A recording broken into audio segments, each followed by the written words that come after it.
तर नाशिकमध्ये सुद्धा काहीशी अशीच परिस्थिती आहे। तर नाशिक जिल्ह्याला जून अखेरीसही पावसाची प्रतीक्षाच आहे। धरणांमधला पाणीसाठा झपाट्याने कमी होत आहे। गेल्या वर्षी याच वेळचा पाणीसाठा 38% वरून थेट 20% आज आलेला आहे आणि त्यामुळे नाशिक शहराला पाणीपुरवठा करणाऱ्या गंगापूर धरणामध्ये सध्या केवळ 30% पाणीसाठा शिल्लक आहे। या भीषण टंचाईमुळे शहरामध्ये आठवड्यातून एक दिवस पाणी कपात सुरू करण्यात आलेली आहे। तर पाऊस आणखी लांबला तर ही कपात आठवड्यातून 2 दिवस करण्याची दाट शक्यता सुद्धा जिल्ह्यात वर्तवण्यात येते आणि त्याच्यामुळे जिल्ह्यातलं पाणी टंचाईचं संकट गडद झालंय।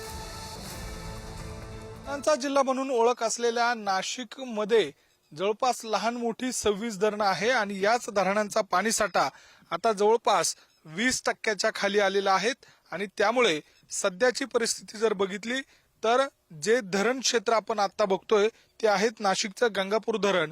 याच गंगापूर धरणावर नाशिककरांची आणि मराठवाड्याच्या पाण्याची भिस्त असते। त्यासाठी या धरणाचा पाणीसाठा हा अतिशय महत्वाचा असतो। याच धरणाचा जर विचार केला तर 30% हा पाणीसाठा आता सध्या शिल्लक राहिलेला आहे। मागील वर्षी याच गंगापूर धरण क्षेत्रामध्ये या ठिकाणी पाणीसाठा जर बघितला तर तो 60% होता। त्यामुळे मागील वर्षाच्या तुलनेमध्ये अर्ध्यावर हा पाणीसाठा येऊन ठेपलेला आहे आणि एकूण जिल्ह्याची आकडेवारी जर बघितली तर तो 20% पाणीसाठा शिल्लक राहिलेला आहे।